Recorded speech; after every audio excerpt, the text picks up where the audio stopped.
Iran Israel যুদ্ধ দ্বিতীয় সপ্তাহে গড়াচ্ছে।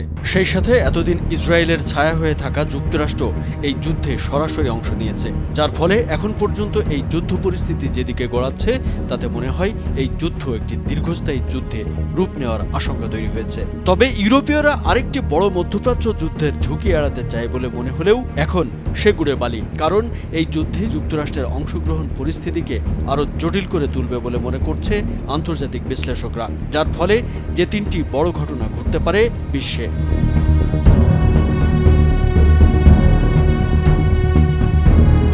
ইতোমধ্যে ইরাক সিরিয়া যুদ্ধের পরিণতিতে লাখ লাখ শরণার্থীর স্রোত পুরো ইউরোপীয় কল্যাণ রাষ্ট্রের বন্দোবস্তকেই নড়বড়ে করে দিয়েছে।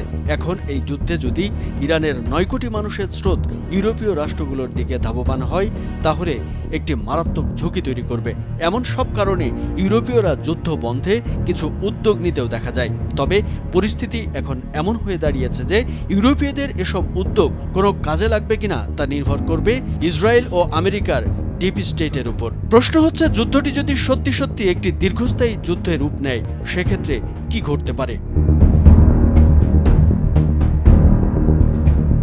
প্রথমত, ইসরায়েলের কোনো দীর্ঘস্থায়ী যুদ্ধে জেতার সম্ভাবনা শূন্যের কাছাকাছি। তারা সর্বশেষ বিকল্প হিসেবে ইরানে পারমাণবিক বোমা হামলা চালাতে পারে, তবে তা তাদের চূড়ান্ত পরাজয় ঠেকাতে পারবে বলে মনে হয় না। দ্বিতীয়ত, প্রলম্বিত যুদ্ধে ইরান কার্যত একটি অকার্যকর রাষ্ট্র হয়ে পড়বে, আর এসব গুরুত্বপূর্ণ অবকাঠামো ধ্বংস হয়ে যাবে। কিন্তু মাটির নিচের ইরান প্রতিরোধ যুদ্ধ চালিয়ে যাবে, যার প্রভাব হবে সুদূর প্রসারী। তৃতীয়ত, আমেরিকান সাম্রাজ্যের পতন হবে এবং আমেরিকা একটি দীর্ঘস্থায়ী অভ্যন্তরীণ ভাতৃঘাতী সংঘাতে জড়িয়ে পড়বে।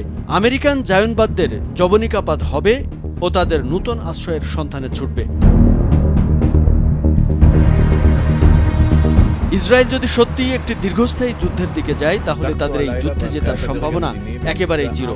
এর অনেকগুলো রাজনৈতিক ও সামরিক কারণ রয়েছে। প্রথমত, ইসরায়েলের কোনো কৌশলগত গভীরতা নেই, ইরানের তা আছে। অর্থাৎ একটি দীর্ঘস্থায়ী সংঘাতে ইসরায়েলের প্রায় সব অবকাঠামো ধ্বংস হয়ে এটি একটি মিনি গাজায় পরিণত হবে।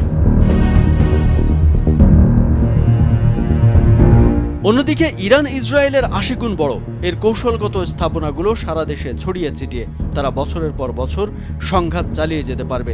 এছাড়া অনেক ইরানি পাকিস্তান, আফগানিস্তান, তুরস্ক সহ প্রতিবেশী দেশগুলোতে উদ্বাস্তু হিসেবে আশ্রয় নিলেও বেশিরভাগ ইরানির যাওয়ার কোনো জায়গা নেই, সুতরাং তারা দেশেই থাকবে। অনেকেই ইরানি সামরিক বাহিনীর সঙ্গে মিলে প্রতিরোধ যুদ্ধে যোগ দেবে। এখন ইসরায়েলের পাল্লায় পড়ে যুক্তরাষ্ট্র ইরানে হামলা চালানোর কারণে এরপর জবাবটা কিন্তু আশেপাশের মার্কিন ঘাঁটিগুলোতে শুরু হবে। আর সবশেষ সাধারণ আমেরিকানরা ইসরায়েলের এই যুদ্ধে আমেরিকাকে জড়ানো ও রাষ্ট্রকে দেউলিয়া করার অপরাধে জায়নবাদীদের দায়ী করবে এবং তাদের উপর প্রচণ্ড আক্রোশ নিয়ে হামলে পড়বে। কামরুজ্জামান আরিফ, ভোরের কাগজ।